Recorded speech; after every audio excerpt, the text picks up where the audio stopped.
जय हिंद दोस्तों। आज मैं स्मार्ट स्टडी पॉइंट में आप सभी का स्वागत करता हूं। और जैसे कि आज के मेरे टॉपिक में धातु और अधातु के बारे में अध्ययन करेंगे कि धातु क्या होता है और अधातु क्या होता है। तो सबसे पहले जान लेंगे कि धातु क्या होता है और अधातु क्या होता है।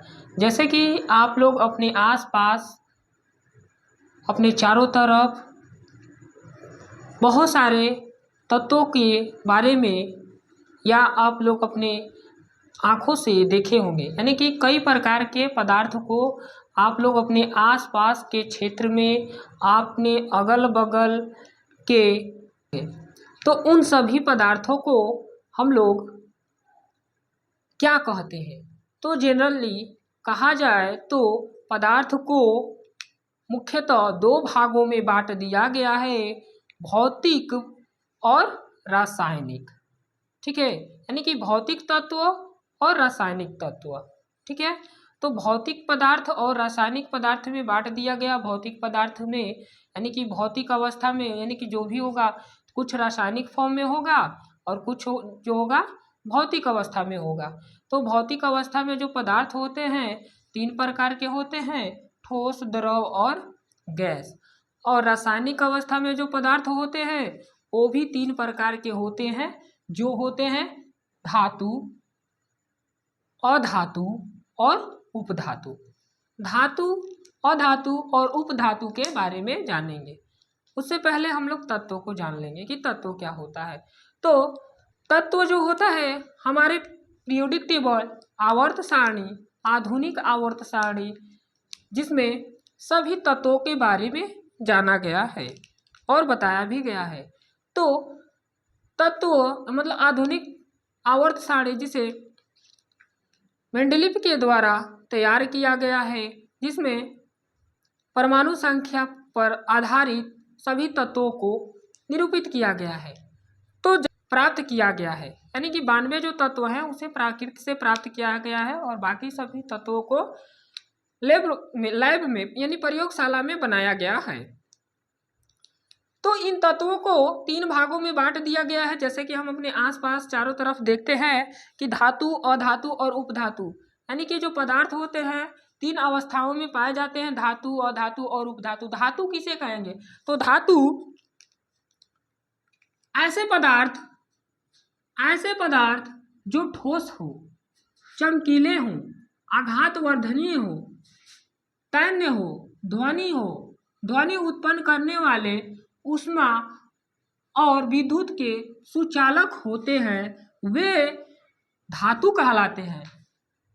मतलब कि वैसे ठोस पदार्थ जो चमकीले हो, आघातवर्धनीय हो, तन्य हो, ध्वनि उत्पन्न करने वाले, ऊष्मा तथा विद्युत के सुचालक हो, वैसे पदार्थ को हम लोग धातु कहते हैं।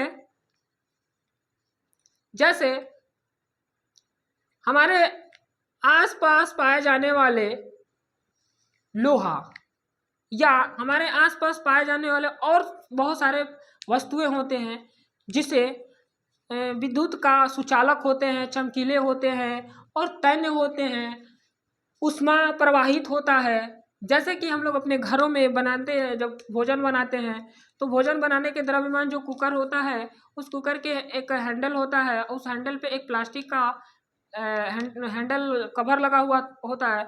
यदि हम लोग उसे गैस चूल्हे पे उसे बर्निंग करते हैं तो उसके द्रव्यमान उसके हैंडल तक उसकी हीट जनरेट होता है, जिसको हम लोग कहते हैं ऊष्मा का प्रवाह। जो ऊष्मा उसमें प्रवाहित होती है, जैसे कि एक रड को लेते हैं और एक सिरे पे गर्म करते हैं तो दूसरे सिरे पे वो क्या होती है, छूने पे वहाँ पे हमको ऊष्मा मतलब कि हीट महसूस होती है, ऊष्मा महसूस होती है, जिसे हम लोग कहेंगे कि इसमें विद्युत का ऊष्मा का प्रवाह हो रहा है।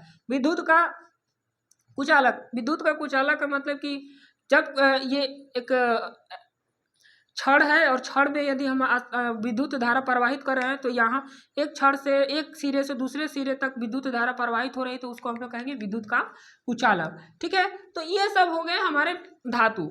और ये सब गुण जिस पदार्थ में नहीं पाया जाता है वैसे पदार्थ को हम लोग कहते हैं अधातु।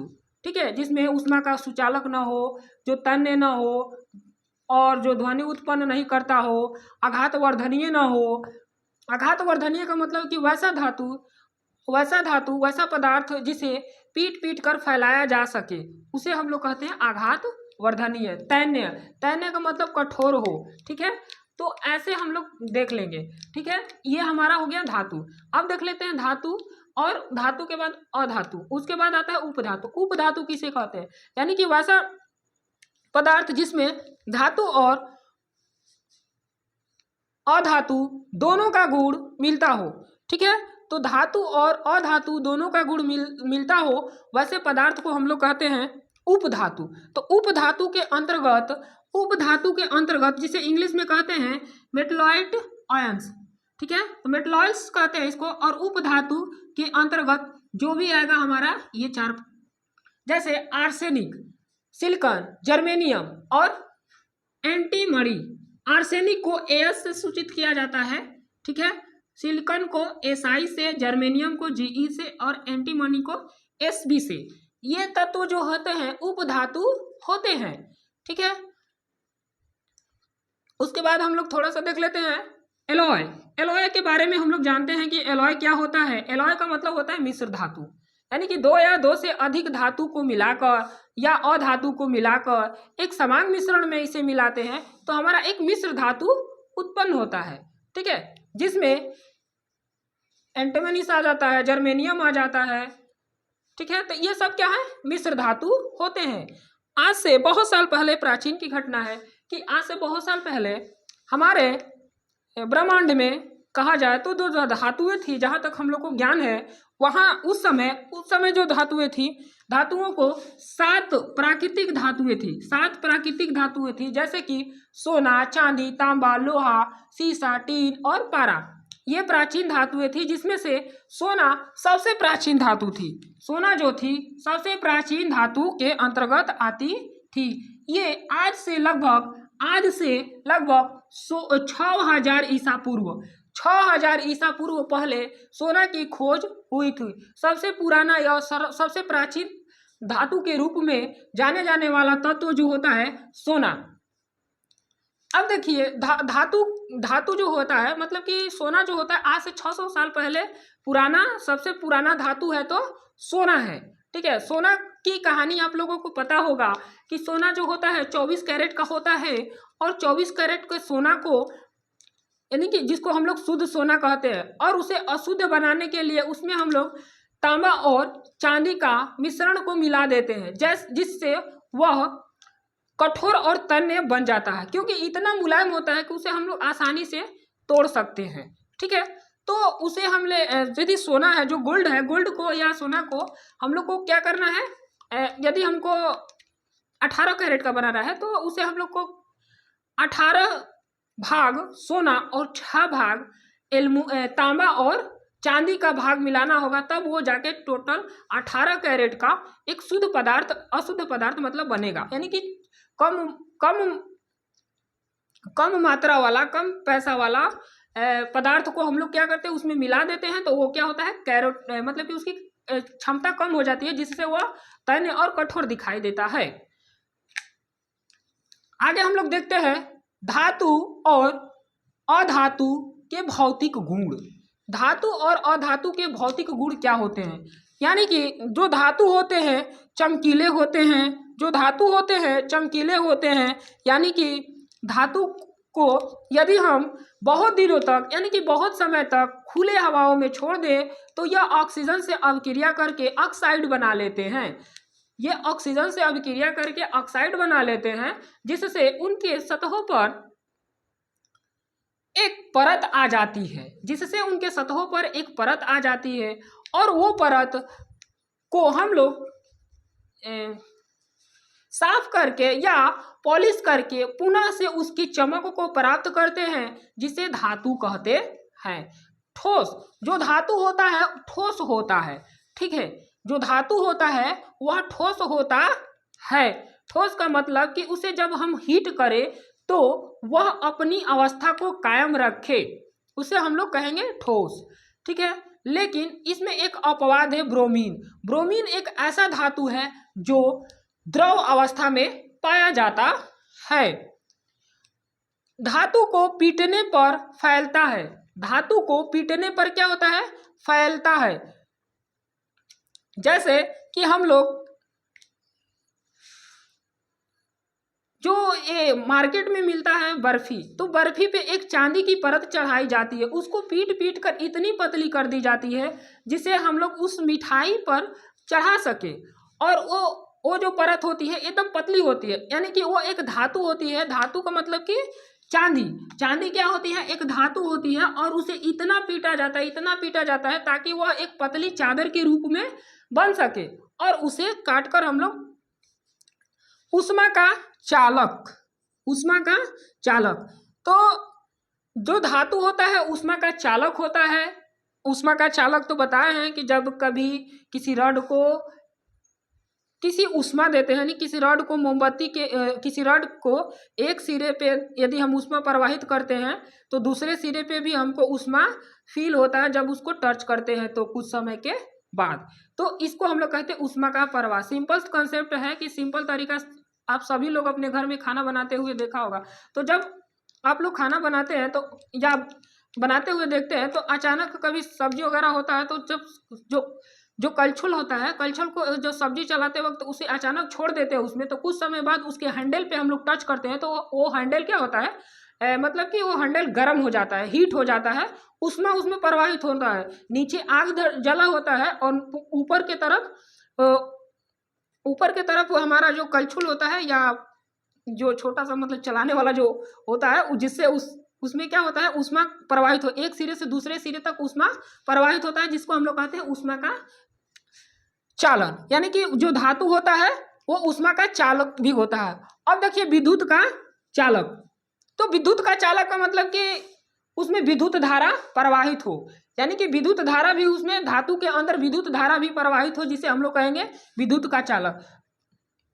ध्वनिकता, ध्वनिकता का मतलब होता है कि जब हम किसी ठोस को या धातु, यानी ठोस धातु को यदि हम लोग क्या करते हैं, पीटते हैं, जैसे कि हमारे स्कूल में होने वाली इंटरवल या स्कूल की छुट्टी के समय घंटियां बजाई जाती है, तो घंटियां बजाते समय उस समय एक इस प्रकार की घंटी होती है, यानी कि ये एक प्लेट होता है या घंटी, ये भी जो होता है ये आयरन का होता है। किसका होता है? आयरन का होता है। और इस आयरन के प्लेट को हम लोग किसी आयरन के द्वारा इसको टच करते हैं तो इसमें से कुछ साउंड आता है, तो इस साउंड को हम लोग कहते हैं ध्वनिता। मतलब कि उसके अंदर, यानी एक ठोस धातु के अंदर अपनी खुद का ध्वनि होता है, जिसे हम लोग कहते हैं ध्वनिता।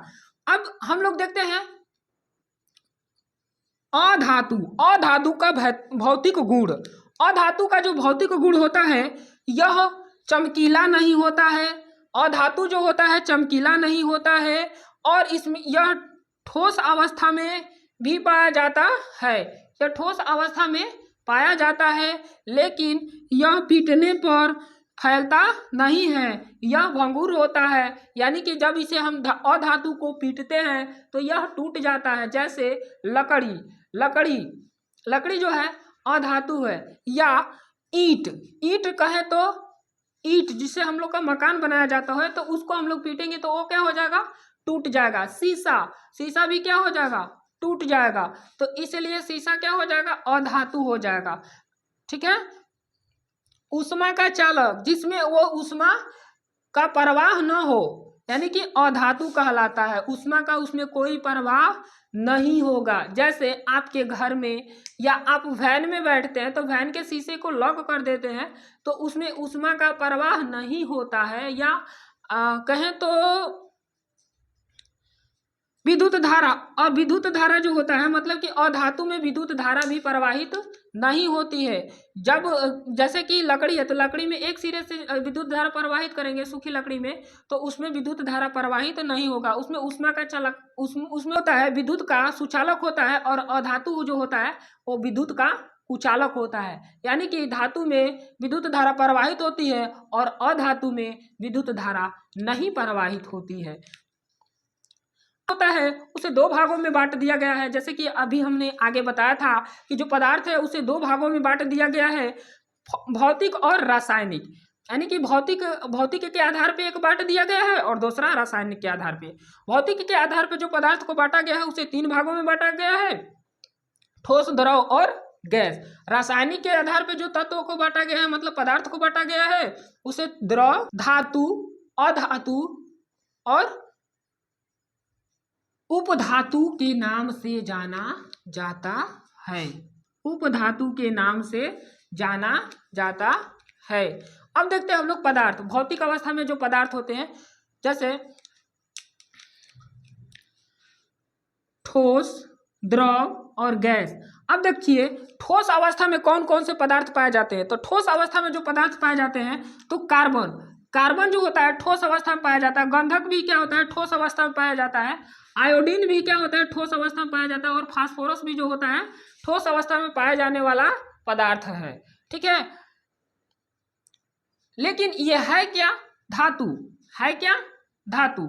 आगे देखते हैं, द्रव अवस्था में पाया जाने वाला पदार्थ ब्रोमीन है और ये भी क्या है, धातु है, जो क्या होता है, द्रव अवस्था में पाया जाता है। यानी कि क्वेश्चन तो आपसे पूछा जाएगा कि वैसे धातु का नाम बताइए जो द्रव अवस्था में पाया जाता है, तो ब्रोमीन। गैस अवस्था में पाए जाने वाले जो धातु हैं, हाइड्रोजन, ऑक्सीजन, नाइट्रोजन गैसेस हैं, ये धातु के अंतर्गत आते हैं। तो